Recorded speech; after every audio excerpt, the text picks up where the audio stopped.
Hi everyone, welcome to the Joyful Balance podcast. You're here with your two co-hosts. I'm Mira and I've got Denise with me. We're here to take you all on a journey through your mind, your brain and your body and how all three things are interlinked. Denise takes care of the psychology side. I look after the neuroscience and nutrition piece, and we're learning just as much as you are along this journey. And so I'm going to let Denise kick off as we're joined by a very special guest today. Yes, thank you, Mira. Hi, guys. So today we have another guest. We are introducing you to a lot of people this season. And today we are here with Slee. You might see her on your screen, those ones watching on YouTube, those of you who are just hearing us. Well, she is a lifetime nurse and she also has her own private practice, specializing in hypnotherapy as well as mindfulness and other therapeutic approaches. And without further ado, here she is. Hi, Slee. Hi, nice to be with you. Thank you so much for accepting to be with us today. And it is absolutely a pleasure because we are super stoked to get a lot of information from you. So I hope you're ready to share. Well, hopefully I can give it, yeah.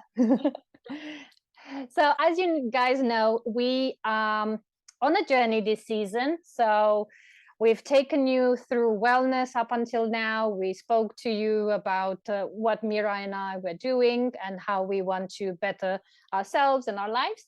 So we've decided to invite Slee to help us a little bit more with habits and understanding how can we set ourselves up for success when it comes to habit change. Because, you know, we all have habits that we don't particularly want to have. So sometimes we need to reframe them.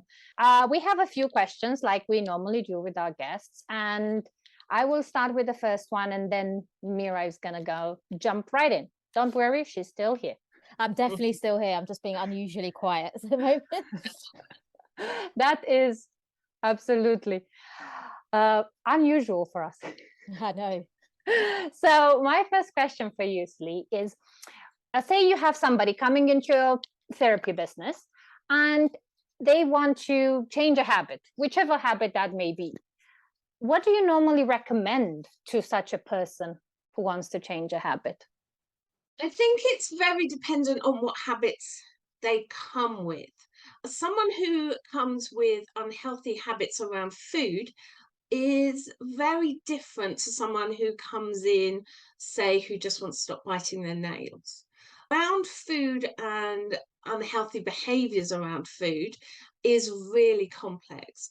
So if we look at first of something more simple, like nail biting, it does have some emotional components in with it, because it can be triggered maybe when someone's tired or when they are worried, anxious. You don't necessarily hear of many people who suddenly munch on their nails if they're exceedingly happy. But you may do, but it tends to be more of a boredom, tired in certain situations.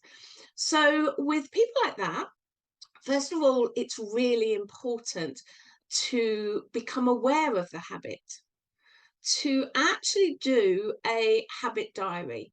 So maybe for a week, log every time you do the habit and what you're doing while you're doing the habit. So are you driving?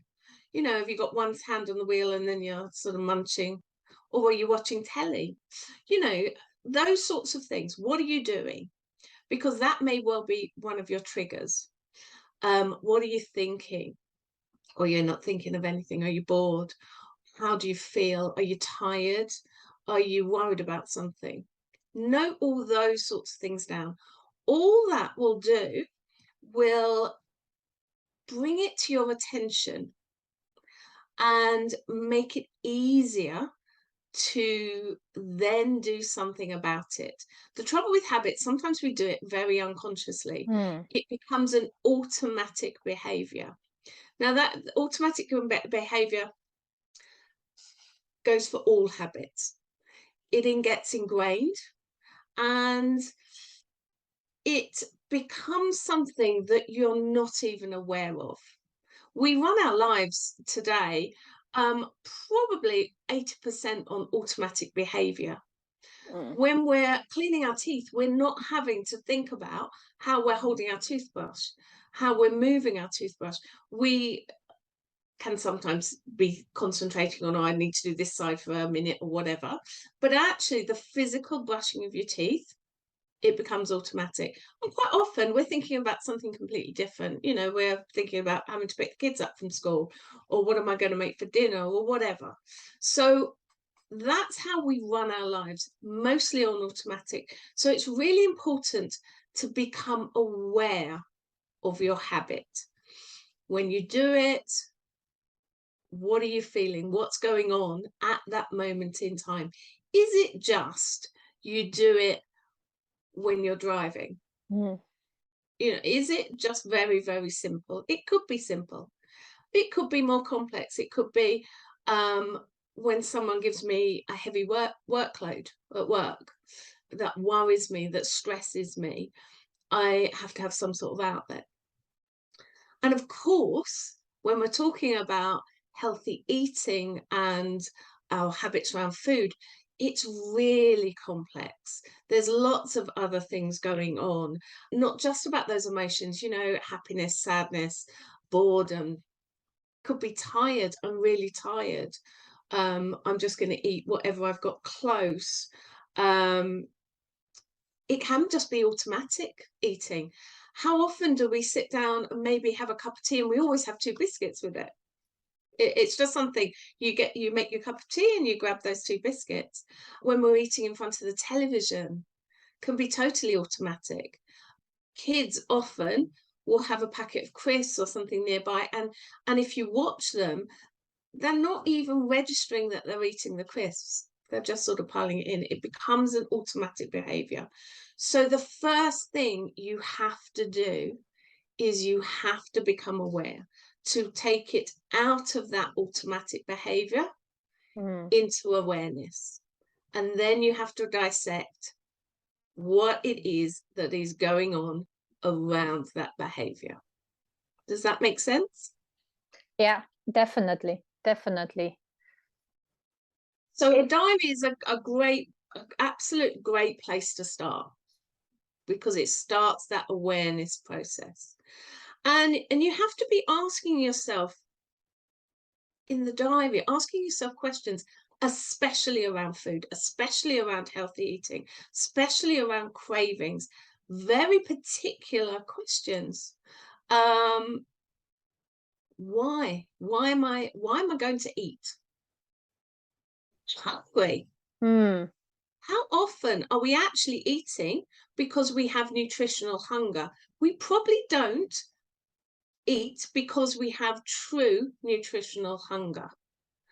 We are eating for very many different reasons. Sometimes it's just because it's lunchtime. We're not actually hungry. We've had a good That's a very good breakfast. point. Yeah. Yeah. Yeah. There are different triggers to eating. And we have other things. Thirst. How often do we eat when actually we're thirsty? The body's not great at telling us when we're thirsty. By the time we crave something, you know, that feeling of, oh gosh, I've got to drink something. I've got to have that cup of tea. I've got to have that glass of water. By the time we've got to there, actually what's happened, your body now is dehydrated. It doesn't have a food signal, like we've got a hunger hormone that tells you when you're hungry, although that quite often nowadays is a bit out of whack for a lot of people. But we don't have one for thirst. So actually a lot of times, especially as we don't drink enough quite often during the day, especially if we're working, it's thirst. We know something's wrong, so we eat instead of drinking, and actually it's thirst. So it's always good to actually have a drink. If you suddenly want to reach for food, drink first. See if it's only hunger, if it's only thirst rather than hunger. So that's kind of a good thing. But the other things, we often eat when we feel we've got an empty stomach.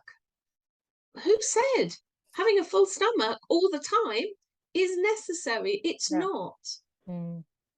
And some people think, oh, my stomach's empty, I've got to fill it. No, you don't. No, step away from the food. Yeah. I like that. I almost see a sign. Move away from the biscuits. Move away from the food. Put it up in your kitchen. But also sometimes we are eating, and actually what we are craving is certain nutrients.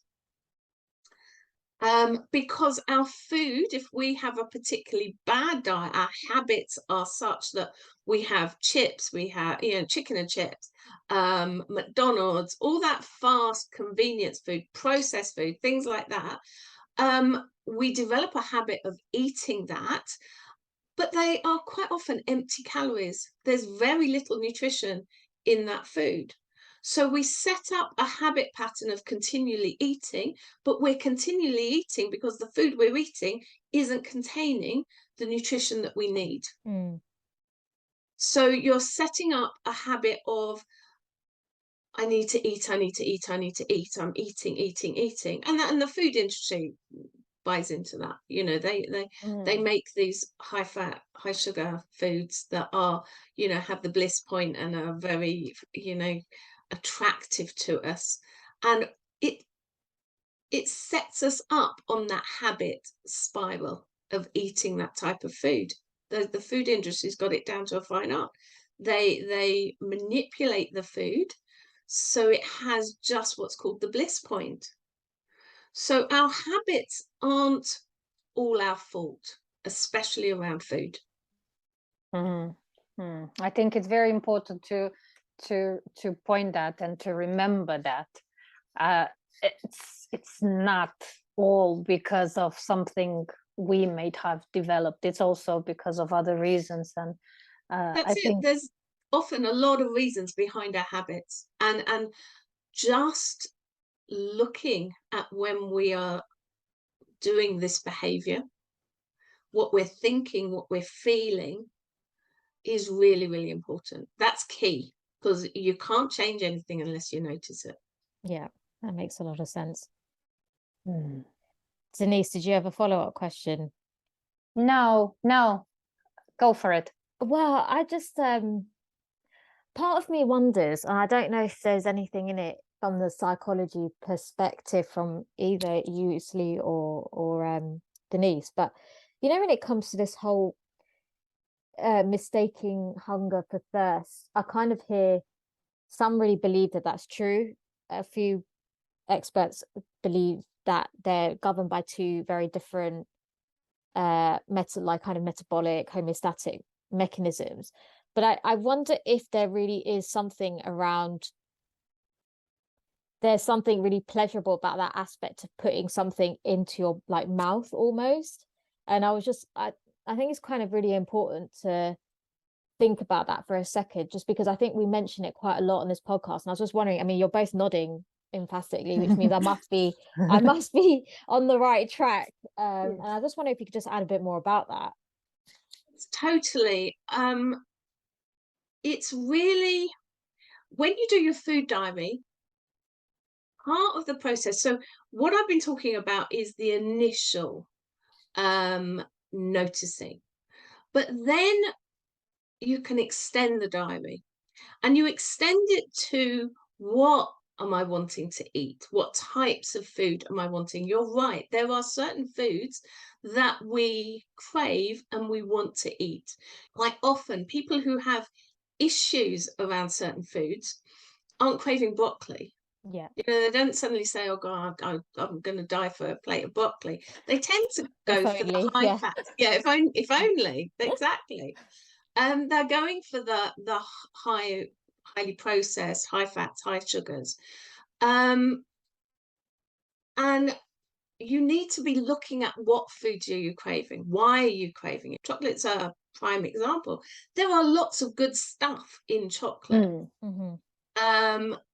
But probably not your ordinary Cadbury's Aero bar. I had someone on the weekend who said, no, you tell me that you say that chocolate's good. Yeah, no, chocolate is.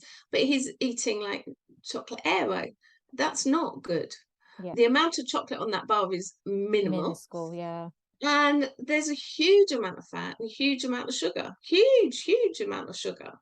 So, yeah, no, I'm not talking that sort of chocolate. Yes. So, but we need to be looking at what we are craving. Yes, manufacturers also, part of the bliss factor that manufacturers create these foods is texture, is Yeah. that actual texture, how it melts. You know, the melting point of certain chocolates, of cakes, of all those sorts of things, how it feels in your mouth, how it makes you feel, how it triggers the pleasure points, how it triggers dopamine. Yeah. All that is absolutely spot on.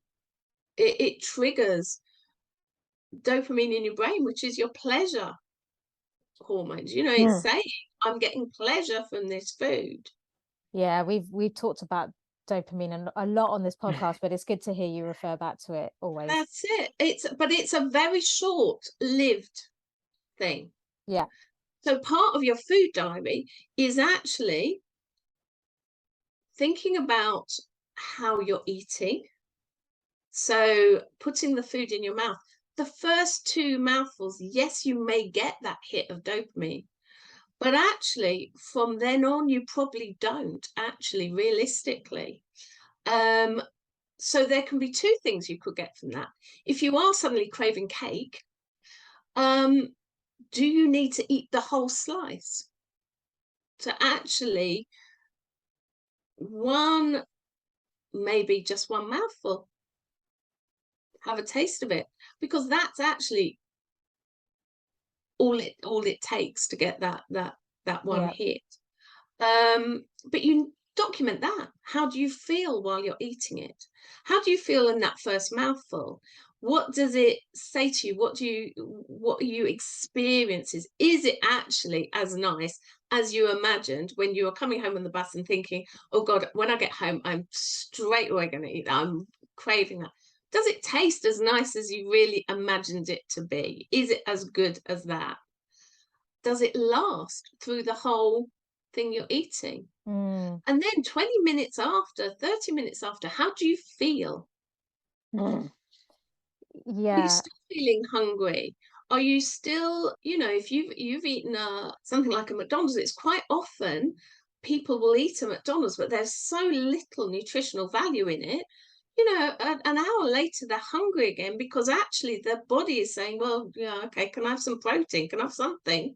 I need something to build, to heal, to do. I'm still here. I've not had anything decent. So it will be sending out other signals. So it's looking at that. How do I feel? Does it make me feel good? Did it make me feel rubbish? Did it not help with my hunger? Yeah, I think it's really interesting you mentioned that as well, because I've been reading or listening to an audiobook version of a book called The Dopamine Nation, and it's written by an eminent psychiatrist, or I think she's worked a lot with patients who have struggled with addiction. And she talks about there being kind of this seesaw that you're on between pleasure and pain.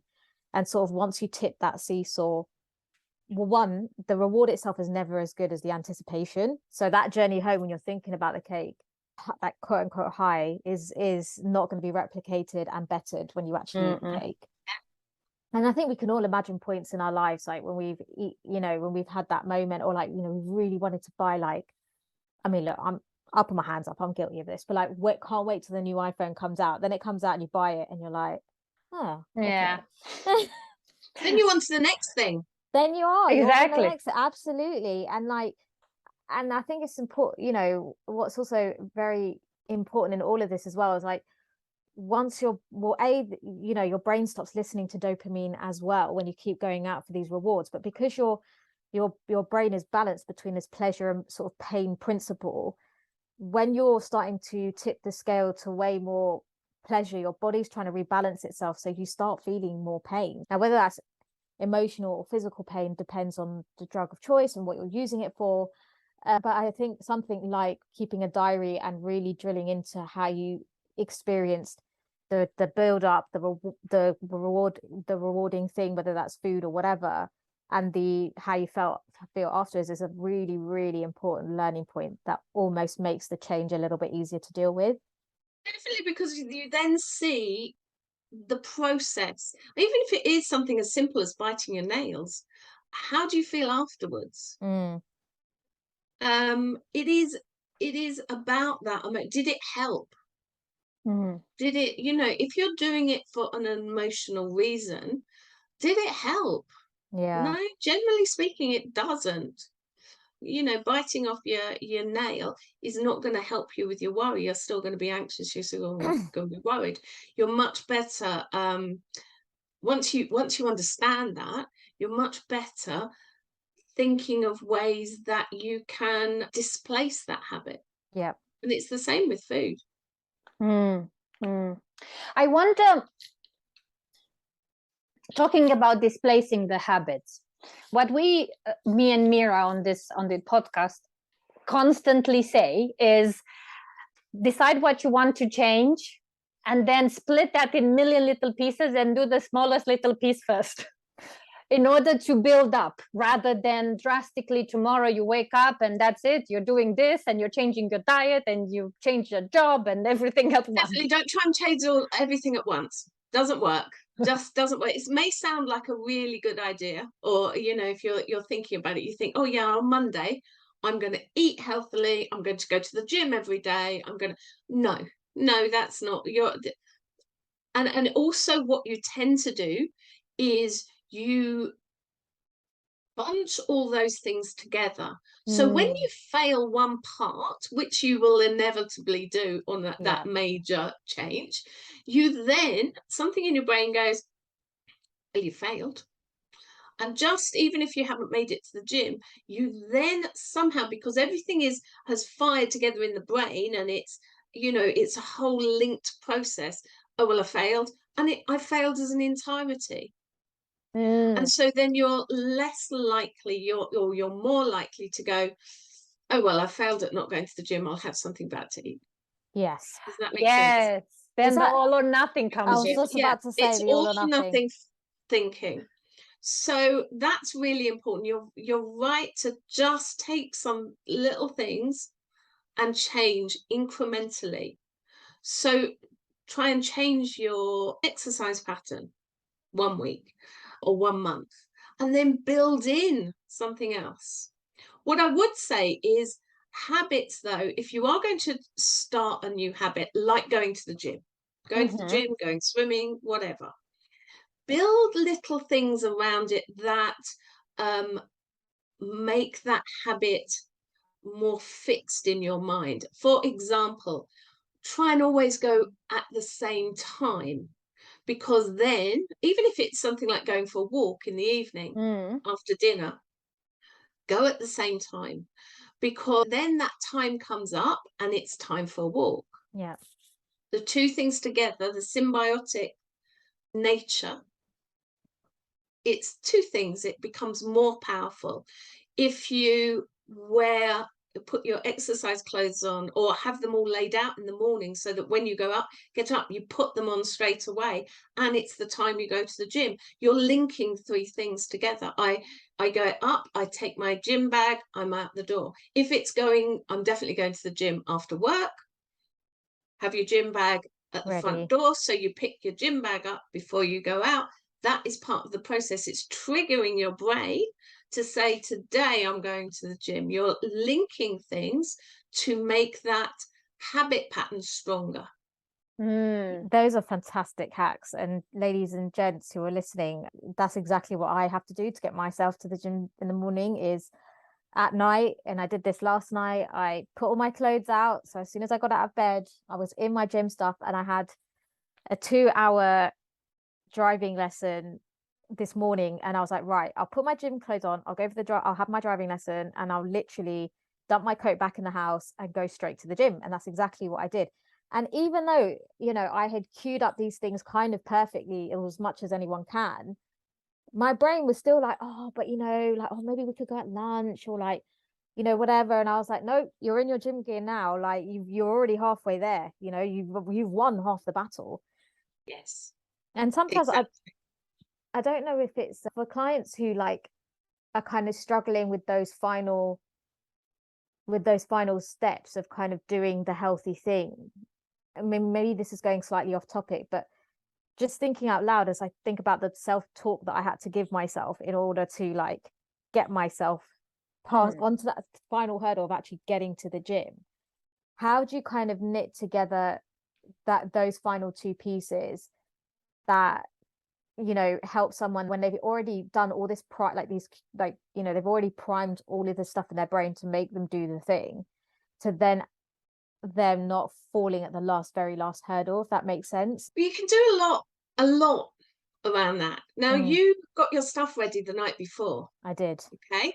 So actually, you could start then, because that's already part of the process. You've already got that part of the process. So you're saying to your brain, this is what I'm going to do. So you're giving it a positive, this is what's happening. You can then make that stronger. You can do some mental rehearsal. So this is, so you sit, you breathe, get yourself centered, and then do some mental rehearsal of how it's going to go, how your day's going to go, how your plan for the gym is going to go. Replay it again and again. This is what I'm going to do.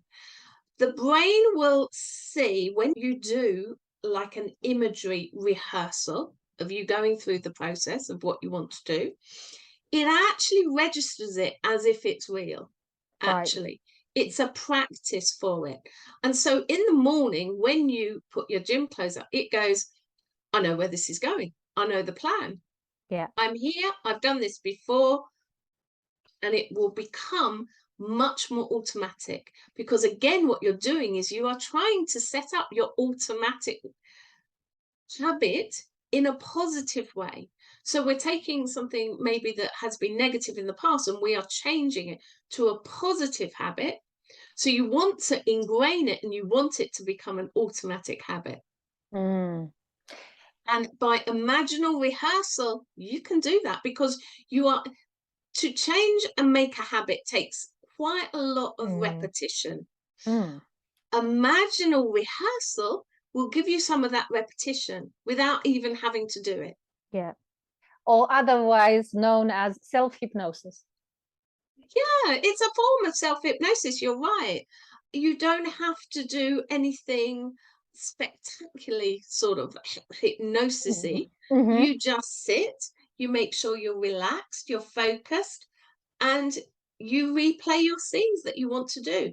You can replay scenes of one of your habits when you're on your way to work is going to the coffee shop and have a croissant. You can actually rehearse going into the coffee shop, maybe not having the latte, maybe having no croissant, maybe a piece of fruit.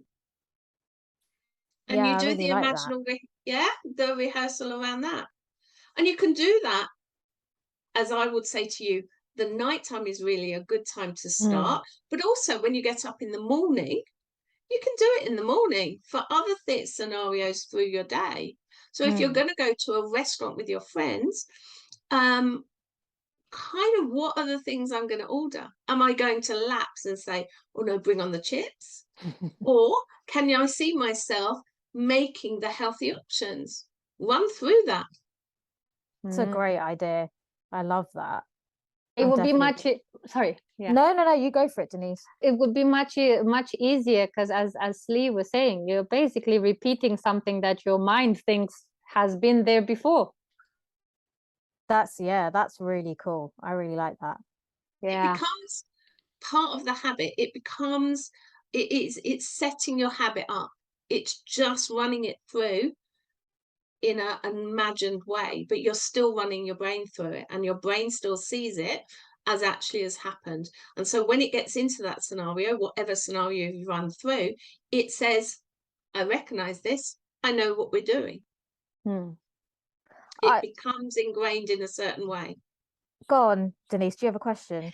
I don't have a question more than just a little bit of a follow and maybe a wrap in the sense, not of the episode, but of what we were just saying here.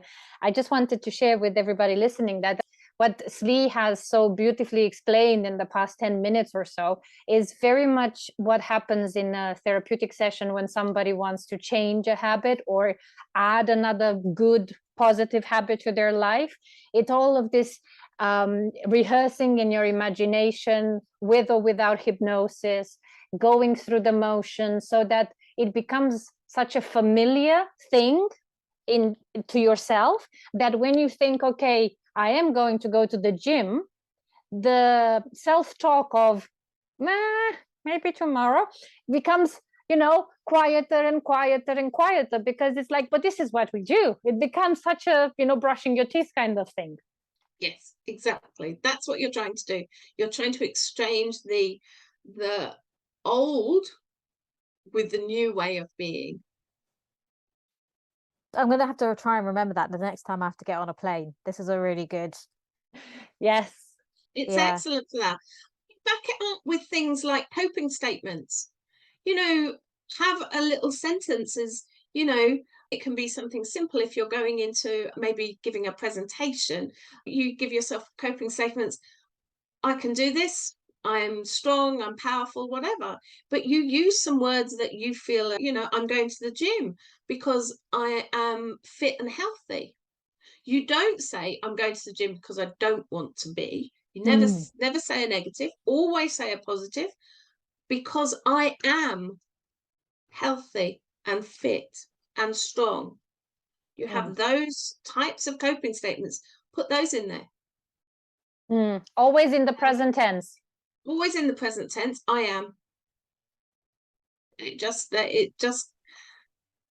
hammers it home. That's what you are. You're not saying you want to be. You are it. That's how you phrase things. Okay, that's really interesting, because sometimes when I say only someone with a neuroscience background would say this, but sometimes when I go to the gym, say like, okay, we're going to build like I'm going to build some BDNF, which is like a molecule that helps to kind of grow your brain cell connections, and that's how I convince myself to like actually be in the gym. But I like the idea of, rather than saying it's gonna happen, say it is happening. Like, exactly. you're doing it. I'm growing. That's it. It's growing. Yeah, it's there. Exactly. That's really cool. I love that. Thank you. It is. This is such a good episode for me. Oh, thank you. I feel like I'm having my own therapy session. Well, so do I. I feel like I've suddenly gone from very quiet to very vocal, which is what often sometimes will happen. The other thing, I always teach people, I've got this thing called freeze, breathe, examine, exchange. And it's especially for people, I use it on other people, but eating is a really good example. If you want to eat something that perhaps isn't really what you want to do, but you've got that craving, or you're tired or whatever. First of all, freeze means stop and think what you're doing. So then examine all your emotions and what's going on with you. Do you really need to do this? So that's the first stage. Breathe is simple. It's just getting you out of any fight flight that you're in, so any stress, get your stress hormones. Do a bit of really diaphragmatic breathing, so calming your system next, because that will help you think clearly. And then so examine what you're doing. Why am I doing this? What's going on here? And then exchange the behavior if you can. Exchange the food for something maybe that's a little bit better, even if it's not a plate of broth. Maybe it'll be something that's less processed or less high sugar, but it will give you time. So first of all, stop. Just stop what you're doing. It's not telling you you can't do it, but let's have a pause. Let's get in the right frame of mind to really think about this seriously. So you're breathing. Then you do your examination. What's going on here? What's happening? And then you make the decision and possibly exchange whatever you're up to. You can do that with your gym as well. You can definitely do that for the gym. If suddenly you think, oh no, when you take your coat in, and you think, well, I'm going to go out, and then you think, oh no, I really don't want to go. Stop. Take some breaths. Examine what's going on. Why are you doing it? What is there that's making you sit down rather than go to the gym? Can I exchange it for going to the gym, or do I really need to sit down? Am I absolutely totally exhausted and actually need a rest? Yeah, I think there's something really interesting in that, because there's a couple of things. I think there's almost one, like, we set, I think with the gym in particular, or with fitness in particular, we set, and food actually, we set these aspirational goals as being so high.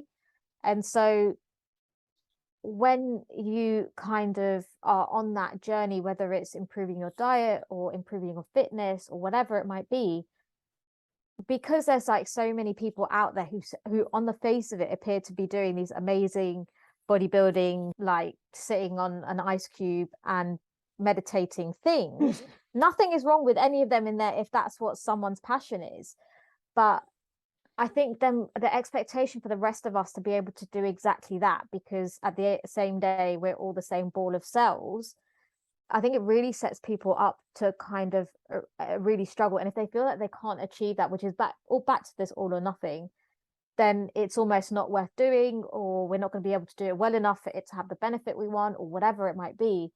But I really like this idea of the exchange piece, because, you know, there's definitely been times when, okay, I don't want to necessarily do the original thing I came to go and do in the gym, but is there something that I can do instead that at least still means that I went, right? And I keep that habit in place.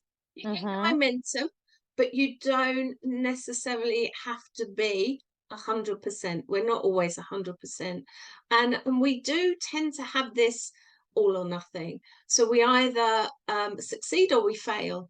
It's not like that. Life isn't like that. And actually, what is failure? Even if we don't get to the gym, or even if we eat that McDonald's, doesn't mean we've failed. It just means at that point in time, that's what we did. But it's not a failure.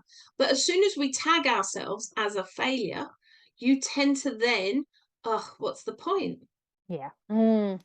And I think that's the very big difference, is that if you realize, oh, today I've chosen, I'm going to have a McDonald's or whatever else you crave, and you are aware of it, and you're like, okay, I've chosen this, then it can't be a failure. Versus, I don't know what happened, 3 hamburgers later, because that's a completely, then guilt or shame or some other emotions might show up, versus I have decided that it is okay for me today to have food X, let's say. So even if we do, that's why I have that McDonald's. Say it's been a really bad day, and I don't tend to go to McDonald's as a really bad day. My example will be, I'll open a bottle of wine, and then I'll think, oh yeah, no, I deserve this, and I'll open that bottle of wine. So even if we do open it, we have two glasses instead of the one glass that you wanted, or you set out. It's about looking, why am I doing that? Even if I have those 2 glasses, even if God forbid I finish the bottle, as long as I'm looking at why I'm doing it, okay, I'm doing it because I've had an awful day, I feel really anxious, then what we can do is those things that we've learnt from. So yeah, I was feeling anxious and I went to wine to offset that. When I'm feeling stronger and happier and better, then I can look at, well, okay, what else can I do when I'm feeling those things? How can I change my pattern? I may not be able to change my pattern in the moment, but as long as I am aware of what the pattern was and what's going on for me, when I am feeling stronger, when I am at that really strong point, okay, how do I change that? How do I make it exchanges that are better? Does that make sense? Yeah, I can speak from my personal experience with these types of fast food type things out there. I've never been a sweet tooth type person. I've always craved the more savory thing. So for me, it was, a craving. I was eating very quickly, very quickly, you wouldn't really realize what I've had. And when I've started this whole journey for myself in terms of, learning about the cognitive behavioral and doing my own therapeutic side of things, I realized that mindfulness comes into play. And that's one thing I wanted to touch upon with you, Slee, as well. And once I started eating mindfully my hamburger, what I've discovered is I didn't like the taste. But it took me a lot of years to realize I am not actually the biggest fan of it. I still like the fries, but the hamburger is not really my thing anymore. And I sometimes have a bite because I'm building it up in my head. It's going to be fantastic, and the smell and the taste. And if I do it slowly, in the sense of I'm biting and chewing and smelling it, and then I'm like, well, why? Yeah. Why did I go to the That's what I cardboard? was saying. That's it. In my diary, it doesn't stop with what and where, and then what your emotions are. It's how you feel when you're eating it. Like Yeah. after the first 2 bites, how do you feel? But you've got to be paying attention. Mindfulness is paying attention in the moment, being there. So not inhaling the food so fast that you don't even notice the texture, the taste, whatever. Really analyzing what's going on, and then and looking at it. So look at the everything that you're experiencing as you're eating it. Mindfulness, you're exactly right, but it's staying in the moment, and it's not drifting off into automatic, which is what we do. Yeah. Our life is spent on automatic. So mindfulness is trying to keep you in the present, keep you being aware of what actually you're doing, feeling, what's going on around you, everything in the moment. You're not thinking about what you have done, what's coming. It's now. Can you give us some tips and tricks how we and others can do that in terms of making sure we are more in the now versus in the past and future? There are lots of sort of things that you can do to bring yourself into the present. I mean, one very popular thing, the more you do it, the easier it becomes. It's like with anything, but you can do something. You can do the notice 5 things anywhere, whether you're sitting on a train, when you're sitting in the office, and you can do it very quickly. So you can extend it, or it can be very sort of tight little exercise, but you can notice 5 things around you. So just look around the room and notice 5 things, even if you're sitting in a bland room, nothing on the walls. There's the texture on the walls, there's the color on the walls, there's how the walls join, how the ceiling joins there's lots of things that actually you may say, oh, there's nothing here. There's loads there. You look at all those things, and you analyze, what does that actually look like? Like Denise is sitting in front of a cream wall. It's not a flat cream, because where it's in shadow, it's darker, and then as it gets, there's light coming in, there's light. So you can be noticing things like that, all those sorts of things. So first of all, you're using your eyes, noticing that. Notice what's going on sound wise, what's happening around you. You may hear cars going past, you may hear a dog, you may just hear even you breathing, just the breath going in and out of your body. So that's using another sense. So using your hearing. What do you smell? What do you feel? When we're sitting still, we're still feeling our clothes on our skin. Yeah. Yeah. When we touch our hair, we can feel the texture of our hair. We can feel the chair against, at the moment we're all sitting down, you can feel where the chair contacts your body. It's bringing you into your surrounding area. So that's a really simple one that you can practice every day, just to bring yourself centered. But mindful eating, set yourself a task of maybe eating 1 meal a day mindfully. I mean, you could set yourself a task of mindfully eating every meal, but I would say probably just pick a meal, one meal a day, and really try and concentrate on that meal from the first bite all the way through to the last. A lot of pause from both Mira and I, because we are soaking it in. I think Definitely just soaking it in. Yeah.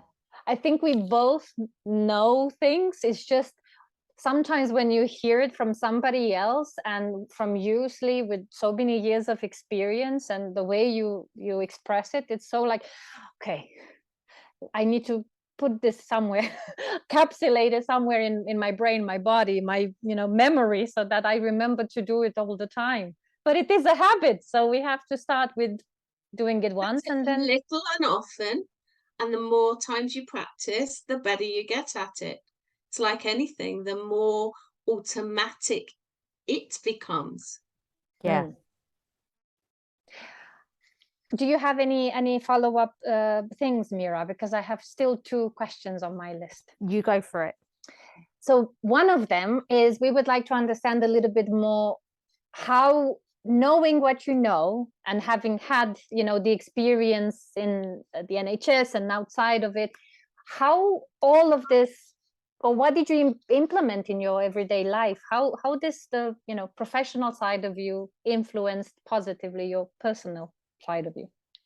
That's quite interesting, because I worked full-time in the NHS up until 2018. And I was a consultant nurse, and then ended up as a clinical director. And the job was very full on all the way through, very high stress. And my behaviors were not particularly great. We didn't get time to eat properly. We used to grab things on the run. Sometimes we didn't have anything at all. So by the time you got home, often quite late at 8 o'clock, I just need something quick. I need, it's all that sort of thing.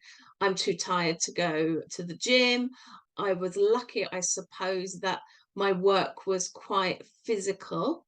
So I remained quite healthy because I was running around quite a lot.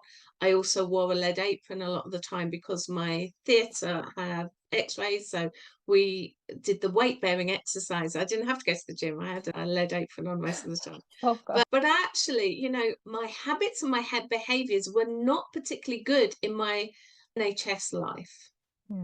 Now, I do still work in the NHS. I work a couple of days a week, but it's a lot less pressured now because I only work a couple of days and I do the rest in my business. But I slowly changed how my behaviors had become. But again, I had to do it slowly. So I became aware of what I was doing. I tried to become much more aware and educate myself on the foods that I was eating and what is good. And sometimes, I'd love to say to you, I have managed to get myself to a stage where no processed, no sugar ever enters my body. Yeah, that doesn't work. But I am better. I'm so much better than I was by utilizing the things that I've pointed out. So becoming aware of my behaviors, becoming aware of my triggers, knowing that when I come in really tired from work, and I still work when I'm in the NHS, I still work sort of long hours sometimes, and it can be quite full on. But what I don't do now is I don't come home to an empty house where I don't have stuff in the fridge that I can cook quickly with not much effort, because I'm not one for, like, when I'm really exhausted, I don't want to put in an effort. I don't want to chop stuff. I don't want to do. I have it ready. I have something prepared so that I can come home and I can put it in the oven, just cook it easily on the top, whatever it is. I can do it and I can have a meal ready that's healthier than going to the takeaway on the way home, or ordering, delivery to deliver whatever, because I really can't get off the sofa once I've got home and sat on the sofa. If I sit down, it's fatal. So you prepare. So So know where your triggers are. I know that's a big trigger of mine. I'm tired, especially if my daughter comes, because my daughter recently has moved out. But if she comes home at the same time, she's got a really demanding job. If we're both home tired, fatal. You have to have something lined up ready. So preparation is key. Preparation is key. So even if it's in the freezer, so, pre-cooking some meals, when you've cooked one meal, have enough so you can put some in the freezer rather than just making enough for one meal. Have some, and then so on that time when you come home and you want something, you've got something. So things like that. So preparation, know when your triggers are. I do the rehearsal, mental rehearsal. We have a coffee shop in the hospital. If you look at their food, probably something like 90% is not particularly healthy. There's a couple of healthier options. So I make sure that I have mentally rehearsed the fact that I'm going to order the healthy option, not the unhealthy option. So I can still go to the coffee shop. I'm not banning myself from going to the coffee shop. I can even have different coffee options on what I feel on that day. Yeah. So it's thinking about things before you thinking about those scenarios before you get to them, and trying to have a plan. If you go off plan, don't make a big deal of it. It's fine. You went off plan. It's one day. Tomorrow's another day. Yeah. So those sorts of things. The other thing, knowing what you put inside your body and what you do, whether you take exercise, regular exercise, has a huge impact over how healthy you stay, especially in later life. It's really important to start some of the good process. And even if someone comes to me in their 60s and they've been diagnosed with something like diabetes, type 2 diabetes, it's not something that you just say, right, okay, you cope with that for the rest of your life. There are things you can do to help. There are things, and knowing what those things are. So, taking control of your sugar intakes is really important. But knowing these things, educating people about what is important, getting exercise. If you have a high sugar meal and then take a walk after it, Yeah, absolutely. it impacts your insulin levels radically. Your insulin doesn't spike way as high. So it's things like that. It's education, knowing these things and adapting your lifestyle so you get better. We're not asking for 100% compliance. All you can do is just alter your behaviors and your thoughts around things little by little. You're exactly right when you say tackle things little by little. Yeah. It's like building a house. Get the foundations, slowly build. You don't start building a house from the roof. Very good point. Yeah. And yeah, we tend to do that a lot, don't we? We humans. Yeah, we do. We decorate the roof. What are the tiles on the roof looking like? And we have no foundation sometimes. Exactly. Oh gosh, this has been extremely helpful and extremely insightful. So we are so appreciative of all of your knowledge and for sharing it with us today. As I said a second ago, I feel like I've got my therapy dose. So thank you for that. I know it wasn't necessarily the intention. It's been fun. It's been good. Oh, I'm glad you've enjoyed it. It's been so useful. And we've no doubt that our listeners are going to get plenty out of this. Yeah. That's good. Well, thank you for coming to speak to us. Thank you, all of you listening out there. And we hope you enjoy our journey. We also hope we are inspiring you to get onto your own journey, however that may look like for yourself. We are very strong advocates of the not one size fits all. So please become your own detective, understand what is your trigger, what makes sense for you, what are your aspirations, and then start small and build up that foundation. Give us a follow and show us some love, share with other people. We still have quite a lot of you to reach out to. So every share helps, and we will see you in one of our next episodes. Perfect. Thanks again, Slee. Thanks, everyone. Thank Bye. you. Bye.